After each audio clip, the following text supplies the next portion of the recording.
चश्मा वाले जी देखिए कब से देख रहे हैं, लेकिन बताइए ये शाह जी के नाम पे 20 रुपया बड़ा कम देता नहीं रउरा से बताए। ऐसे उन लोग कहेला के बनिया शाह जी बड़ा कंजूस हो खेले, हमने की बेइज्जती बड़ा करे ले लोग, लेकिन नहीं। देखिए 101 रुपये का आशीर्वाद हमारी प्यारी सी सिस्टर की तरफ से, और दिल से बहुत बहुत धन्यवाद आप सभी को, सबने पुरस्कार आशीर्वाद दिया। दादा जी, अच्छा भैया जी, सॉरी भैया जी भी बैठे हैं, लेकिन कहेंगे क्या कि हरि के भजन में जगी रहना लगाई बा, हरि के भजन में जगी रहना लगाई बा।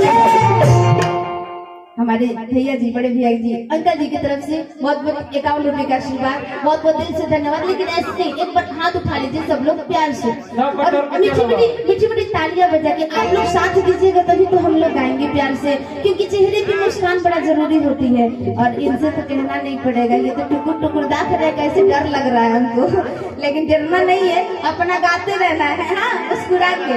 इसलिए कहेंगे क्या, हरि के भजन में जगी रहना लगाई बा, हरि के भजन में जगी रहना लगाई बा। काले की आई बारा, काले की गई बा, काले की आई बारा, हमारी दादी जी की नतनी आप लगेंगे ना, हाँ नतनी जी की तरफ से बहुत बहुत आशीर्वाद। लेकिन बड़ी डॉक्टर साहब बड़ा कंजूस है, हाँ बहुत ज्यादा कंजूस है, बताइए इतना कंजूस होना चाहिए। सुई एक सुई खोपते हैं तो 500 रुपया लेते हैं, हाँ शाह जी के नाम पे बेइज्जती कराओ तो 20-20 रुपया देंगे, लेकिन भाभी की तरफ से दे दे हो जाए। ऐसे ही जोड़ी आवाज रहे बना रहे भौजी, अरे भौजी ताको दीदी, दीदी ताके ना, जीजा जी आए हैं नहीं आए हैं, जीजा जी को छोड़ दी है, हाँ मीठी मीठी ताली बजा के, कहाँ लेके आइल बाड़ा, कहाँ लेके गई बाड़ा, कहाँ लेके आइल बाड़ा, कहाँ लेके गई बाड़ा।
गीत हर के वो गाने ला बजावे ला, कौन ही फिर चिरा चिराई मुतमाला कौन जाते,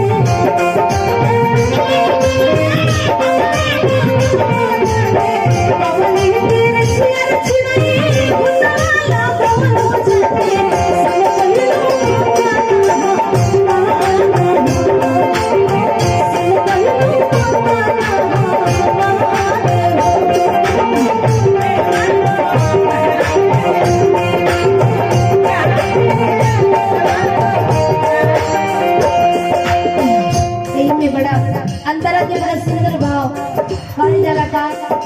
मुट्ठी बांध के लोग आवेला, हाथ पसार के चल जाला। तो जिंदगी में कोनो चीज होके मरला के बाद लोग पूछेला